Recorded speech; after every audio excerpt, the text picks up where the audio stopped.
कार्तिकेय सिंह का प्रकरण जो है अब सोशल मीडिया पर अगर हम नज़र डालें तो सोशल मीडिया पर भूमिहार समाज जो है, चूँकि वो खुद भूमिहार हैं कार्तिकेय सिंह, वो बहुत नाराज़ हैं। कार्तिकेय सिंह इसलिए ज़्यादा टारगेट पे आ गए क्योंकि वो भूमिहार समाज से हैं। इसमें लालू जी का भी बात रह जाए और नीतीश कुमार भी इसमें फंसे नहीं, इसलिए इतना गेम प्लान किया। बीजेपी ये कतई नहीं चाहेगी कि कोई भूमिहार मंत्री बने, राजद से अच्छा काम कर ले और भूमिहारों में उसकी पैठ बने। ललन सिंह वाला प्रकरण कि उनकी जो अदावत है अनंत सिंह से, वो भी एक कारण हो सकता है। भूमिहारों का अपमान करना राजद की प्रवृत्ति है, आज से नहीं, जब से पार्टी बनी है। लालू जी शुरू से अपना राजनीति के स्टार्टिंग से ही और खास कर टारगेट रहा है उनका भूमिहार। लालू जी ने भूमिहारों के बारे में एक बार टिप्पणी की थी। उन्होंने कहा था कि बिहार में एक जाति रहती है जो कश्मीर के मुहाजिद्दीनों से भी ज़्यादा खतरनाक है, उसे हम भूमिहार कहते हैं। नीतीश मंत्रिमंडल में शामिल कार्तिकेय सिंह ने इस्तीफा दे दिया है। पहले उन्हें कानून मंत्री बनाया गया था, उसकी उन्होंने शपथ ली थी, जिसके बाद बीजेपी लगातार उन पर हमला कर रही थी। बताया जा रहा था कि कार्तिकेय सिंह पर आपराधिक मामले दर्ज थे, जिसको लेकर के विपक्ष यानी कि बीजेपी लगातार नीतीश कुमार के मंत्रिमंडल पर हमलावर थी। कल जो खबरें आई सुबह में कि कार्तिकेय कुमार को विधि मंत्रालय से हटा करके उनको गन्ना उद्योग विभाग दिया गया है, उसके बाद शाम में खबरें आई कि उन्होंने इस्तीफा दे दिया है। क्या इस्तीफा के इस मायने रखते हैं? क्या कुछ हुआ? क्या बीजेपी के दबाव में उन्होंने इस्तीफा दिया है? तमाम मुद्दों पर चर्चा करने के लिए हमारे साथ हमारे सहयोगी उदित जी जुड़ गए हैं। उदित जी, कार्तिकेय सिंह ने इस्तीफा दे दिया है, किस तरीके से देखते हैं आप इन सब चीज़ों को?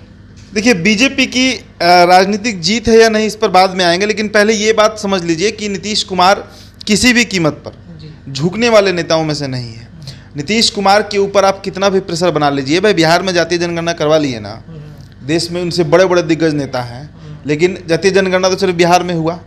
मुद्दा इसका तमिलनाडु में भी उठा, मुद्दा इसका कर्नाटक में भी उठा, मुद्दा इसका आंध्र में भी उठा, लेकिन हुआ बिहार में। अब तो होने जा रही है, 204 जातियों की काउंटिंग होगी। तो कार्तिकेय सिंह का प्रकरण जो है अब सोशल मीडिया पर अगर हम नज़र डालें तो सोशल मीडिया पर भूमिहार समाज जो है, चूँकि वो खुद भूमिहार हैं कार्तिकेय सिंह, वो बहुत नाराज़ हैं। और कार्तिकेय सिंह हैं कौन भाई? तो कार्तिकेय सिंह अभी पहली बार एमएलसी बने हैं, नए एमएलसी बने हैं, 2-2.5 महीना हुआ उनको एमएलसी बने। और एमएलसी बनने के बाद के साथ साथ आप कह सकते हैं कि अनंत सिंह के बेहद करीबी, और अनंत सिंह के बेहद करीबी साथ ही साथ अनंत सिंह के बिजनेस पार्टनर भी हैं।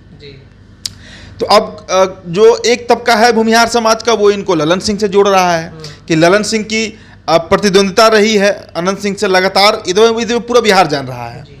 आप बंटू सिंह का कोई भी इंटरव्यू देखिए, अनंत सिंह का कोई भी वाकया सुनिए जो बोलते हैं, तो हर बार वो ललन सिंह और उनके जो गुट हैं उन पर हमलावर रहे हैं। तो ये एक प्रकरण है।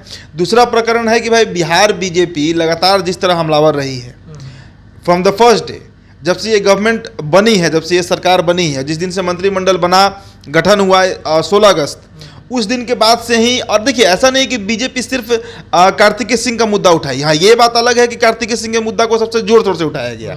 भाई इसी में चावल घोटाला करने वाले सुधाकर सिंह हैं, इसी में सुरेंद्र यादव के लिए तो बजाते सुशील कुमार मोदी ने लंबा चौड़ा प्रेस वार्ता करके उनके कई आरोपों को गिनवा दिया। रामानंद यादव की बात कर लीजिए, फतुहा विधायक, ये तमाम लोग हैं, कई दागी मंत्री हैं। ऐसा तो नहीं है कि सिर्फ और सिर्फ कार्तिकेय सिंह ही थे, लेकिन कार्तिकेय सिंह इसलिए ज़्यादा टारगेट पे आ गए क्योंकि वो भूमिहार समाज से हैं। और भाजपा कतई ये बात नहीं चाहेगी कि कोई भूमिहार जो है वो राजद से मंत्री बने। कारण समझिए, आशुतोष जो राष्ट्रीय जनता के पार्टी हैं आरजेजेपी के, वो लगातार दही चूड़ा की बात करते रहे हैं पिछले 6 महीने 8 महीने से। अगर उनके हम गतिविधि को देखें, जब से वो तेजस्वी यादव से मुलाकात किए, पटना के बापू सभागार में एक बड़ा आयोजन भी हुआ था जिसमें खुद तेजस्वी चीफ गेस्ट के तौर पर गए भी थे। हालांकि भूमिहारों का सम्मेलन था, और शायद बिहार के इतिहास में ये पहली बार हुआ होगा जब भूमिहारों के सम्मेलन में कोई यादव नेता और सबसे बड़ा नेता पहुंचता है और दही चूड़े की बात करता है। पीला रंग का गमछा भी लपेटे हुए थे तेजस्वी यादव। लेकिन इन सब के बावजूद भूमिहार जो है, जो कैडर वोट है भूमिहार का, वो आज भी 10 में से 9 वोट, मतलब 90% आप कह सकते हैं वो प्रो बीजेपी है। वो बीजेपी के साथ ही जाएगा, कहीं और नहीं जाएगा। 5-10% हर समाज का लोग टूटते हैं, लेकिन भूमिहार हुए, ब्राह्मण हुए, या फिर आप राजपूतों की बात कीजिए, या फिर जो कायस्थ होता है, या जो बनिया समाज है, जो वर्णमाल है, अग्रवाल है, ये लोग हैं, ये एक मुश्त वोटर हैं बीजेपी के। तो बीजेपी ये कतई नहीं चाहेगी कि कोई भूमिहार मंत्री बने, राजद से अच्छा काम कर ले और भूमिहारों में उसकी पैठ बन जाए। क्योंकि 24 के लोकसभा और 25 के विधानसभा को भी ध्यान में रखना है। तो भूमिहार वोटर छटके नहीं, इसलिए ज़्यादा आक्रामक तौर से बीजेपी जो है वो कार्तिकेय सिंह के ऊपर हमलावर रही।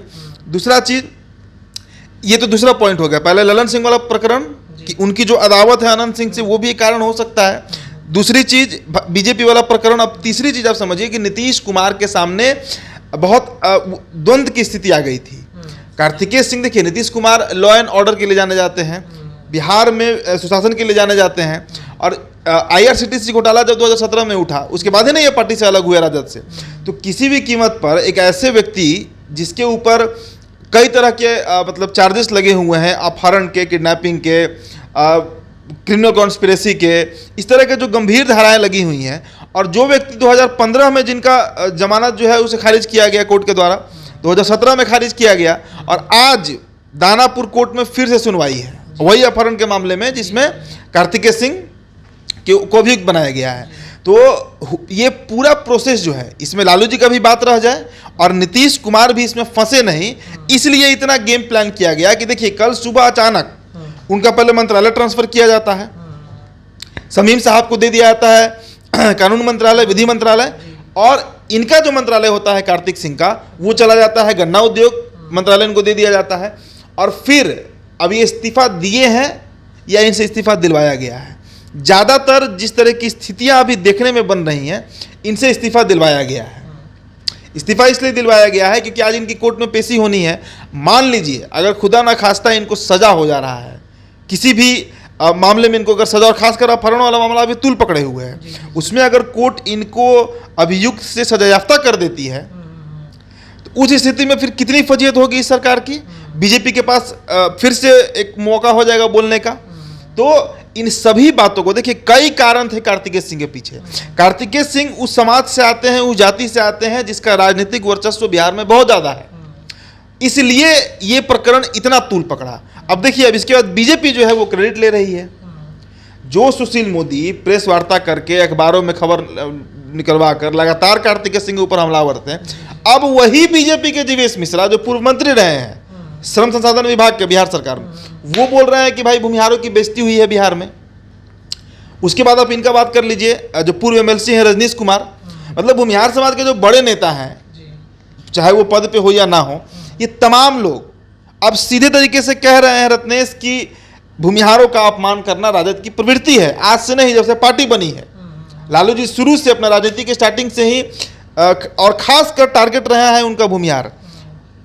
एक आपको स्टेटमेंट लालू जी का बताते हैं। लालू जी ने भूमिहारों के बारे में एक बार टिप्पणी की थी। उन्होंने कहा था कि बिहार में एक जाति रहती है जो कश्मीर के मुहाजुद्दीनों से भी ज़्यादा खतरनाक है, उसे हम भूमिहार कहते हैं। हाँ, ये ऑन रिकॉर्ड स्टेटमेंट है उनका। तो इस तरह का प्रकरण राजद के ऊपर तो लगा हुआ है, लेकिन तेजस्वी यादव उसे साफ करना चाह रहे हैं। Tejashwi Yadav A to Z की बात कर रहे हैं।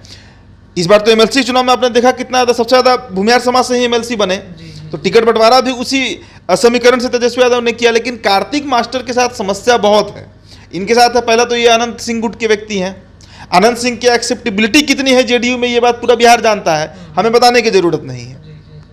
दूसरा चीज कि इनके ऊपर कई तरह के मामले हैं जिस पर अभी सुनवाई होनी है।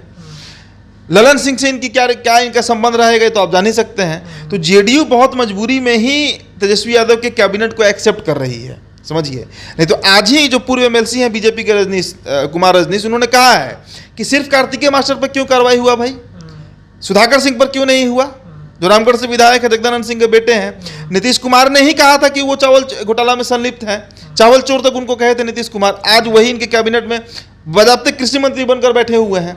रामानंद यादव की बात कर लीजिए, सुरेंद्र यादव की बात कर लीजिए, कई मामले उन पर चल रहे हैं। ये तमाम बातें भाजपा द्वारा कही गई है, बीजेपी ये बातें कह रही है। तो बिहार में जो मौजूदा स्थिति है उसमें बीजेपी अब पूरी तरह एग्रेसिव है, पूरी तरह वोकल तो पार्टी है ही, शुरू से बोलने वाली पार्टी है। अब देखिए, सुशील कुमार मोदी की अगर एंट्री होगी बिहार में, जो कि हो ही गई है, आप मान लीजिए, चूंकि लगातार प्रतिदिन दिन भर ट्वीट, बयान, खबरें उनकी चल रही हैं, तो सुशील कुमार मोदी किसी भी सरकार को अस्थिर करने में बहुत सक्षम व्यक्ति हैं। 2017 इसका गवाह रहा है। एक महीने में 40 प्रेस कॉन्फ्रेंस उन्होंने कर दिया था, याद होगा आपको। उसी का असर था कि इतना ताबड़तोड़ प्रेस वार्ता हुआ, इतनी तरह की बातें उठा दी गई कि नीतीश कुमार को मजबूरन आना पड़ा एनडीए में। वो मजबूरी ही थी। अब तो नीतीश कुमार भी एक्सेप्ट कर रहे हैं कि हम मजबूरी में ही गए थे। ललन सिंह भी कह रहे हैं कि IRCTC घोटाला अगर सही में है तो 5 साल में जांच क्यों नहीं हुई, ये बात तो कहा ललन सिंह ने। तो सुशील कुमार मोदी बिहार राजनीति की एक धुरी तो है, वो लालू यादव के समकक्ष के नेता हैं, पटना यूनिवर्सिटी से वो भी निकले, नीतीश कुमार के समकक्ष के नेता हैं। तो बीजेपी में सुशील कुमार मोदी जितना बढ़िया टैकल कर सकते हैं आरजेडी को और जेडीयू को, उतना कोई नेता नहीं कर सकता है। तो कई तरह के मामले हैं, लेकिन कार्तिकेय सिंह अब तो आज कोर्ट से क्या फैसला आता है ये देखने वाली बात होगी। तो आज कोर्ट से क्या कुछ फैसला आता है ये देखने वाली बात होगी। कार्तिकेय मास्टर पर आपराधिक मामले दर्ज है, उन्होंने कल इस्तीफा दे दिया है। तमाम चर्चाएं हमने की उनको लेकर के, आपको कैसी लगी ये चर्चा कमेंट बॉक्स में जरूर छोड़िएगा। आप जुड़े रहिए NBC 24 न्यूज़ के साथ। बहुत बहुत